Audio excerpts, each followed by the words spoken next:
Berkson many years ago in 1967.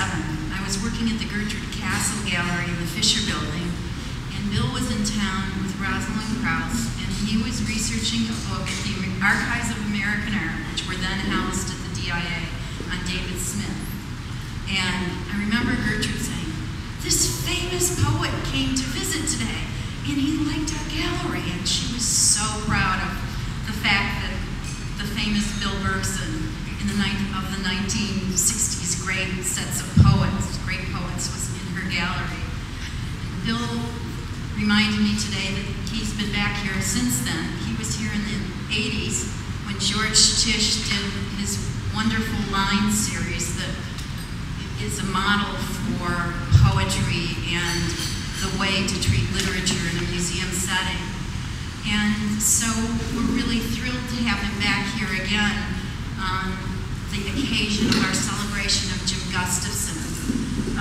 Just to add a few little words about Bill, he is the author of 16 books and pamphlets on poetry. During the 1960s, he was an associate editor at Artnews and a regular contributor to Arts, as well as a guest editor at the Museum of Modern Art. After moving to Northern California, where he still lives, in 1970, he began editing and publishing a series of poetry books and magazines under the Big Sky imprint. And in the mid-80s, he resumed writing art criticism on a regular basis, writing for Artforum, Art in America, Aperture, Modern Painters, and many other magazines. As a curator, he has co-curated exhibits on Ron Bladden, on homage to George Schneeman, and another exhibit called Facing Eden, 100 Years of Northern California Landscape Art. He was the Distinguished Paul Mellon Lecturer for 2006 at Skohegan. And so he has an illustrious career, but even more than that, all of us, or certainly I don't know him very well, but those of you who do know him as a great human being and a fascinating observer of the human condition, and he was a friend of Jim's, so we're very happy to have him here and honored to have him here. Thank you, Bill.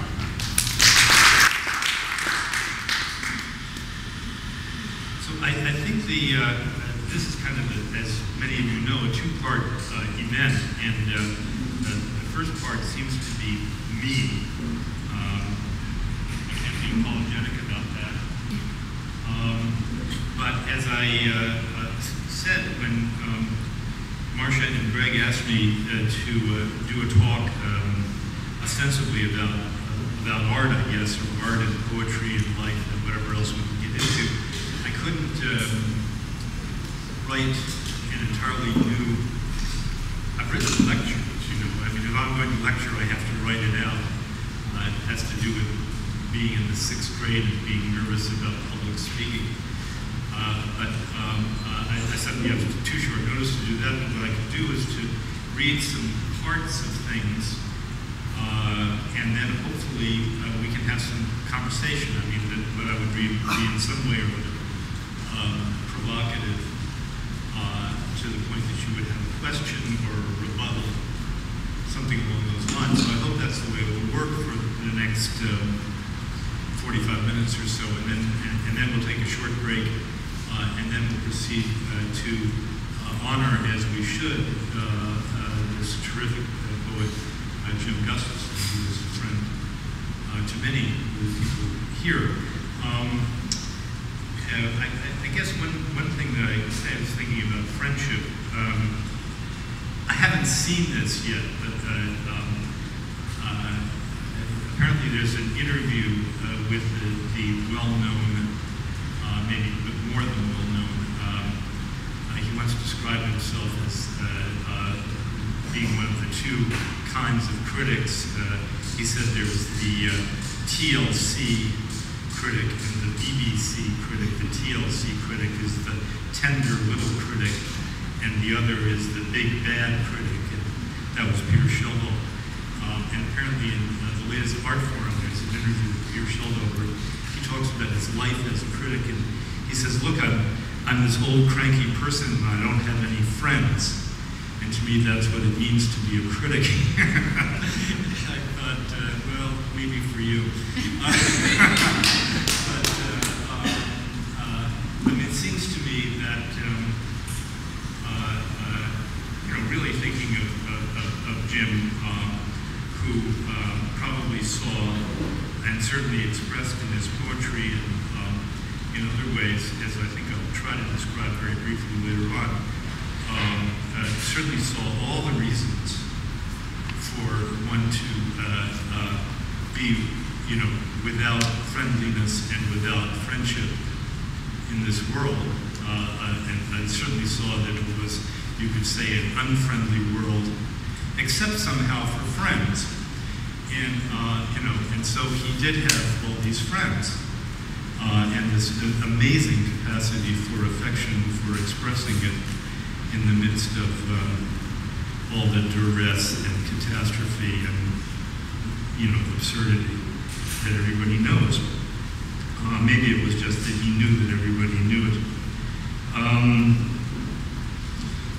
So here's a little tidbit that I somehow keep excerpting from a piece that I wrote about a really dear friend and wonderful artist, Joe Brainerd, with whom many poets collaborated over the years.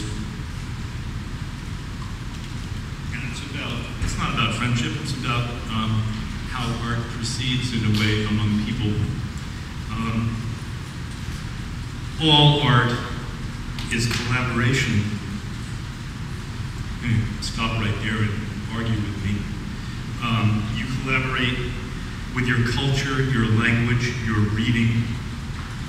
When Bernadette Mayer says of her writing, it's as if the language wants to say this. She acknowledges the proper relation of matter to genius. As an artist, you collaborate with history, the past, the art, poetry, paintings, dance, whatever that you admire. You don't so much control as work with your materials, which inevitably include yourself, whatever may be your most intimate facts. You collaborate with your peers, either directly, that is, you write works together, or not, that is, by parallel creations, you form the work that comes to be recognized as that of a period style, the art of your time. Competitiveness is a form of collaboration. Addressing an audience, conceiving an addressee, a reader or viewer for the work, you collaborate with that shifting phantasmagoria. Such sociability is what puts the work in the world.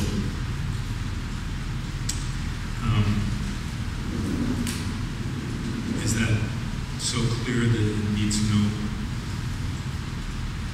conversation? I don't know, but if anybody wants to add something to that, please do. And can I be heard? And I hope you can be cool at the same time.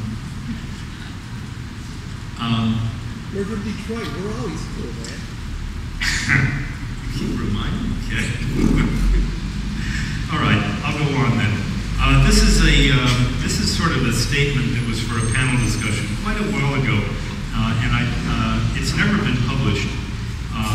But actually, the title of it, I think, will be the title of a new book of a collection of essays on art and literature.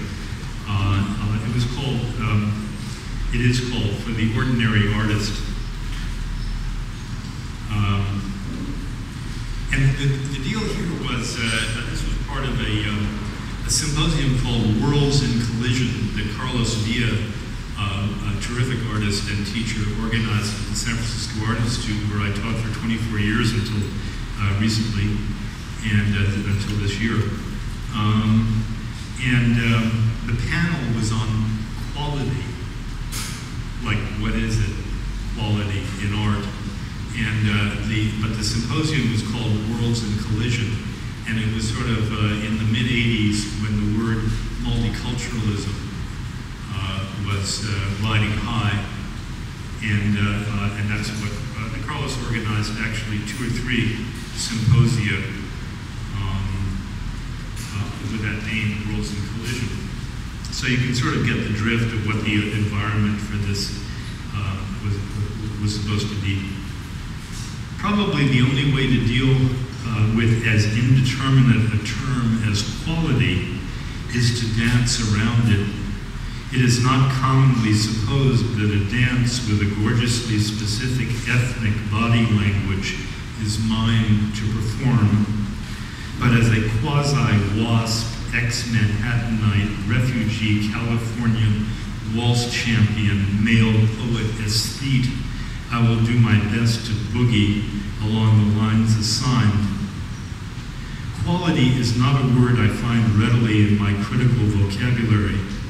In fact, I can't remember ever having used it in either talk or writing about art, though thanks to Clement Greenberg, I remember reading about it and marveling at the authority with which Greenberg himself could employ the word in print. In print, quality is a heraldic device of evaluative criticism. Everyone knows it's sheer rhetorical bluff, though there may be a complex of deep feeling behind its usage. Feelings are for real. Validation stickers expire. Opinion and taste, especially when divisive, are tedious. Unless a moral is drawn among differing likes and dislikes, who's to care if I like something and you don't? I take things in art as they come, attuned to my own sensations and a few mental faculties.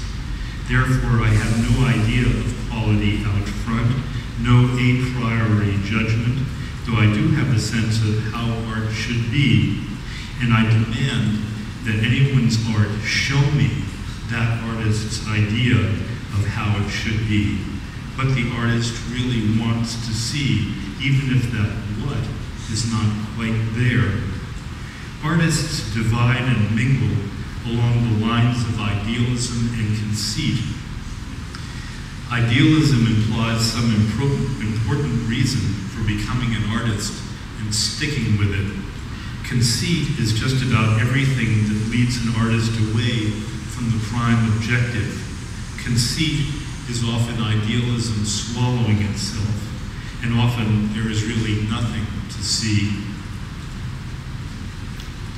Quality may be the last thing I see.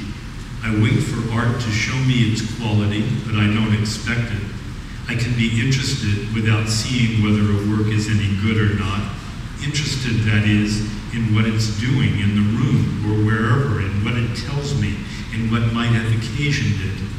Almost any work has certain qualities, like identifying marks and characteristics, and those are what one's after in describing what is there in criticism. I've had people say to me about particular reviews, that was an interesting piece of writing, but I couldn't tell whether you liked the work or not. Honestly, liking it or not was not the point. Engaging the work in terms of its being in the world as a particular kind of human behavior, and then perhaps responding to it according to one's passions, is the point. Just as in the world one looks to see people behave so as to fill out their particular frames, to be themselves to that outward extent, in art one delights in a diversity of orders. You want everything to be great in its way. Juan Gris said of his work, "My painting may be bad painting, but at least it is great bad painting." That's the general idea. Greatness isn't sacred, and nobody's circumstances, conditions, or materials are all that sacred either. They are the ordinary parts of a conversation and should be recognized as such. An important figure in my mythology of art is the ordinary artist. The ordinary artist is one who just does the job, no sweat. The ordinary artist does whatever comes to hand, along the lines of an everyday will to art. A few months ago, this was in 1986 or 7, I think. A few months ago, I read a poll of women in New York City to find out what sort of men they like to be with. This is actually in the Village Voice. They said poets were very low on the scale, even as one woman said, if they rhyme. On the other hand, artists rated very high. They were typified as sensitive, soulful, and they draw your portrait on a napkin, which I think is a terrific way to conceive of artists, male or female. The ordinary artist is akin to the hometown artist, a painter, say, who can plant a tree, paint your portrait, decorate the grocery store, design local ceremonies or ballet sets, join the fire department, teach the kids, run for mayor, or just be somebody alone, muttering in a room. You're a basic artist. Actually, it occurs to me that Jim Gustafson sort of fit almost all those qualifications. It seems, though, that both the big-time art world artist and the multicultural artist in or out of the big-time are denied this role. The burden of the big-time artist is to maintain professional, even institutional consistency, to protect the self-styled logo she has devised as currency for whatever the art wants to put across. The burden of the ethnic multicultural artist is to foreground what Greg Tate, who is then writing for the Village Voice a lot, calls, quote, cultural confidence, and to make that take on institutional validity, whether matter-of-factly or defiantly, or as happens more often these days, ironically, critiquing both sides of the coin. Actually, that hasn't changed. One description of the ordinary artist's work by the poet Ron Padgett runs like this. He's talking about the artist George Schneeman. It is beautiful, mild, balanced, well-drawn, firm, straightforward, and sometimes serene. It is also light, modern, attractive, clear, and likable. It is not outrageous, declamatory, shocking, sneering, trendy, bizarre, or shrill. It is good. Sometimes it is affectionate. I would posit that none of those adjectives are in common currency in the art press. They weren't then, they aren't now. Provisionally, I am committed to living in this various and unstable culture I accept in some of its parts as my own. I respond to a lot of art as being within the scope of that culture, my scope. I have to think more than twice to see things otherwise. The main thing in art is curiosity. Something is there. What is it? Ezra Pound, a poet not given enough, one might say, to multicultural understanding, uttered the truth that when a writer loses his curiosity, he's dead. A critic's education continues, not out of a sense of duty, not even because he cares about being right, but because his critical scope is somehow commensurate with being alive to the world, including being more than a punch card of pre-engineered cultural reflexes. Well, there ought to be something there to talk about. I mean, or even if there isn't, what I'd like to do now is sort of toss it over to you and say, is there something that you'd like to know that I haven't told you yet? Yeah. How do you, as you're looking at someone's work and over a long period of time, the work changes from different styles, sort of anti-place, artists. Yeah. How do you deal with that? How do you suggest that you work with art? How do you deal with that?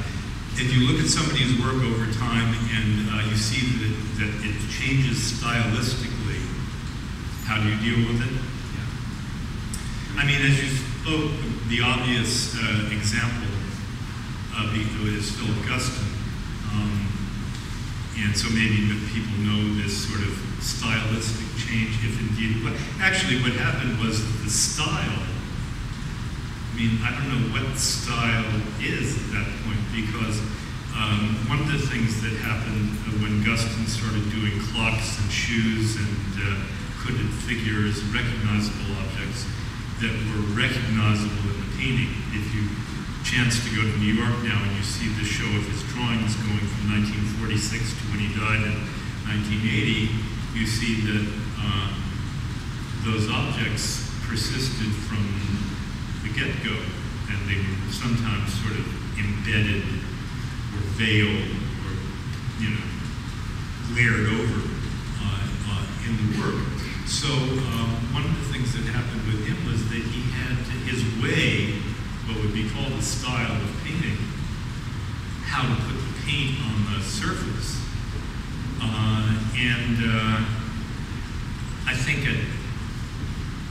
part of what happened to him was that he had the confidence, which is the best thing that could happen to an older artist, whatever medium, to say, let it rip. And that's the way I felt when I first saw on a snowy eve in 1968 or 9, those new works. Oh, it's been here all along. The other thing I saw was that here was an artist who was a very good lesson that if you, because he was terrified of what he was doing, as to whether the world would just completely reject it and think, and take him for a crazy person, or just wrong.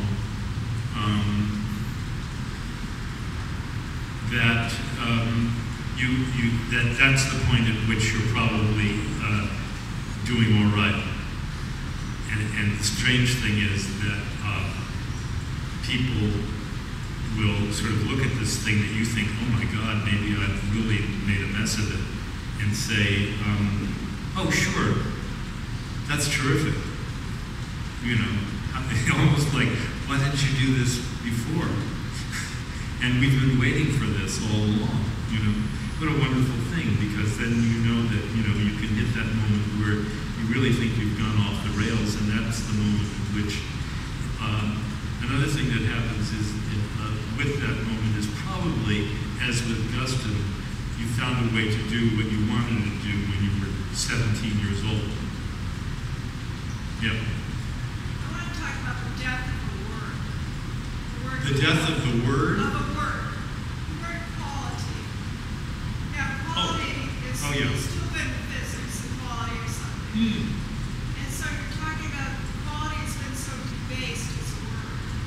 Well, it's usually has to do with like quality meets Quality goods, quality something. quality lit, we used to call so it. Can you give me some other examples of words that you feel in your lifetime have been so debased that you can no longer use them? Poetry.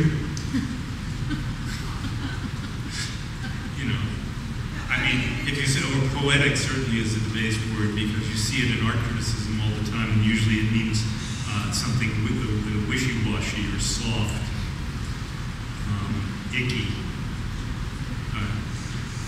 So, I mean, there are plenty of debased words or words that get used wrongly all the time that, you know, I only thought about quality and wrote about it because I was asked to. So I don't usually think about those things. Can you think of any? I'd be happy to comment on them. No, I think quality is good when you talk about physics. Quality is a good certain things. But instead... Quality is a good way to talk about business? Physics. Oh, physics? Yeah. How so?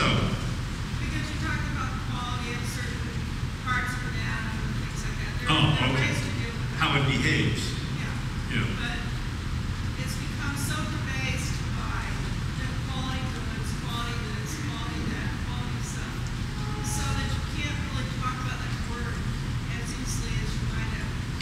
we had that. It's very low. Yeah. Well, one of the reasons that it came up then, I think, was partly because people who were doing kinds of work that didn't seem to fit any acceptable or quality mode in art and in art criticism kept feeling that they couldn't get in unless they dealt with that word somehow. And then also, it was at the same time in the middle 80s, we were talking about this with Marcia earlier, the National Endowment for the Arts had a sort of a new set of administrators who went trucking around telling people who were running alternative spaces and poetry reading series and so forth that unless they established more sort of quality standards, or clearly in the case of literature, because Carla Harriman will remember this, when the guy who was running the literature program came to New Langton Arts and said, you better get some, quality poets in here. He meant his idea of who they were, which was mostly people who belonged to what we affectionately called the quality lit crowd, who's, and the official poets of not America, but certain university circuits. So, yeah.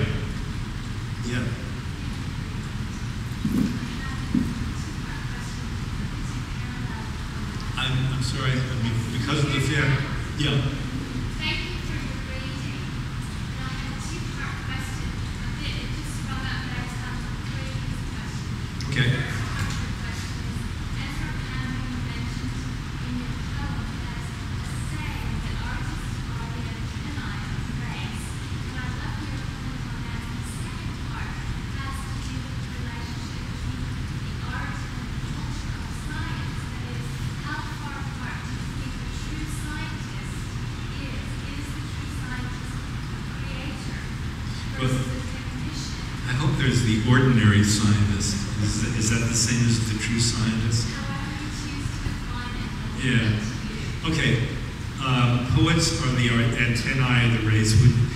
Funnily enough, I always thought that Ezra Pound took that as a kind of a spin on Keats's idea that poets were the unacknowledged legislators of the world.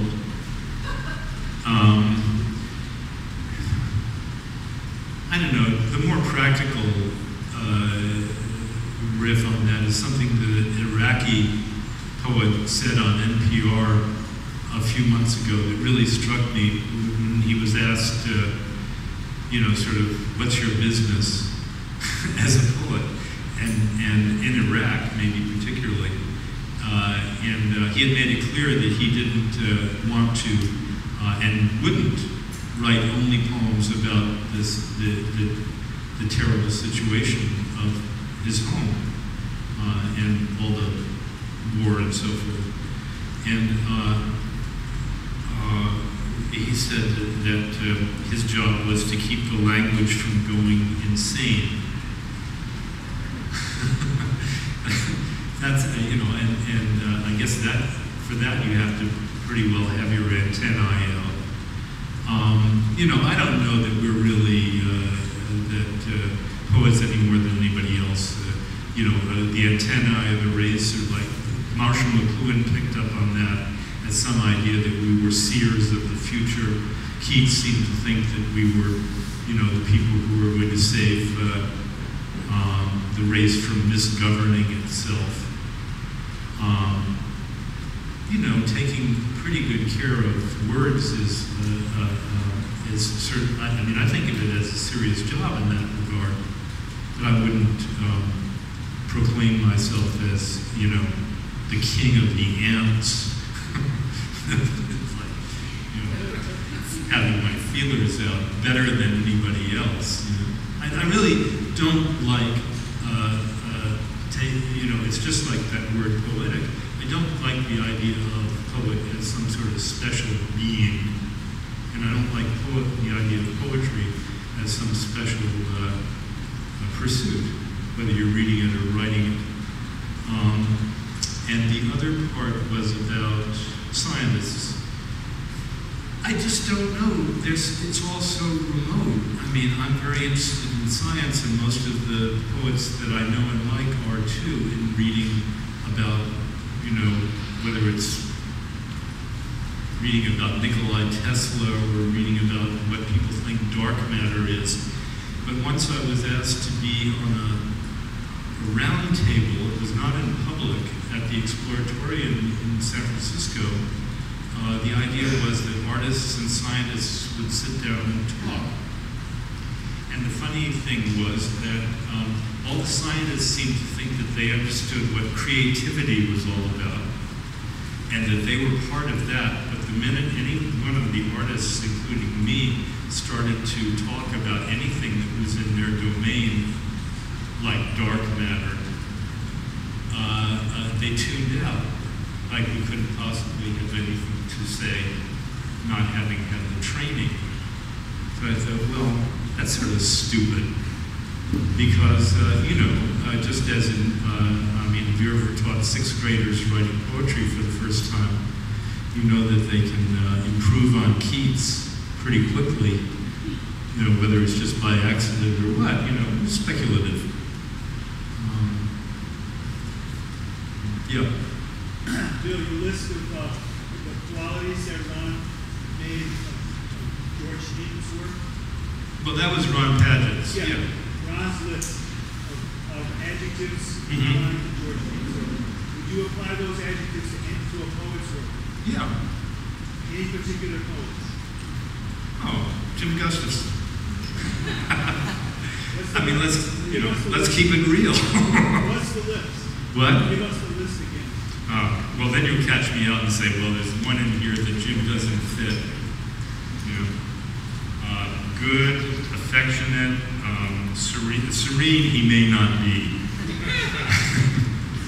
That's, yeah, probably I will excuse Jim from any form of serenity.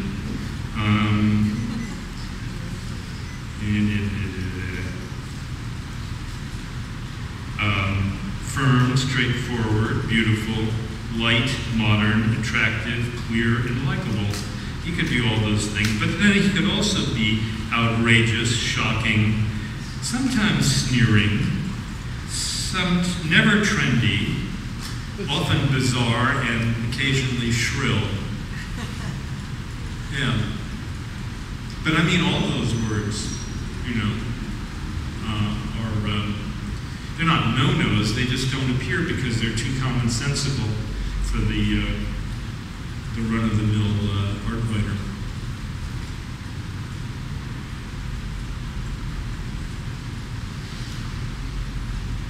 Thank God we don't have any run-of-the-mill art writers in the house. And en plus, any more? Well, we could, maybe I can find something to end with, but otherwise we could just pass to, oh, I know. You have something. I think. I had some journal notations that I thought were fun. But, oh, I see. Yeah.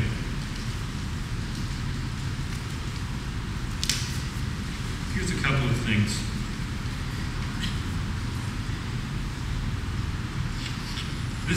This is, one is an anecdote, which then leads into a kind of a realization that I had. It was sort of a journal note. I taught a seminar, it was my last seminar at the Art Institute in San Francisco last fall, and it was called Absolutely Modern. It was sort of not really trying to figure out, but sort of to reintroduce some sense or senses of modern and maybe even versus what's called modernism. I had a terrific exchange with a student who saw the Matisse sketch for Le Bonheur de Ville at SF MoMA, San Francisco Museum of Modern Art. Suddenly, he said in his, he made a presentation in class on this picture.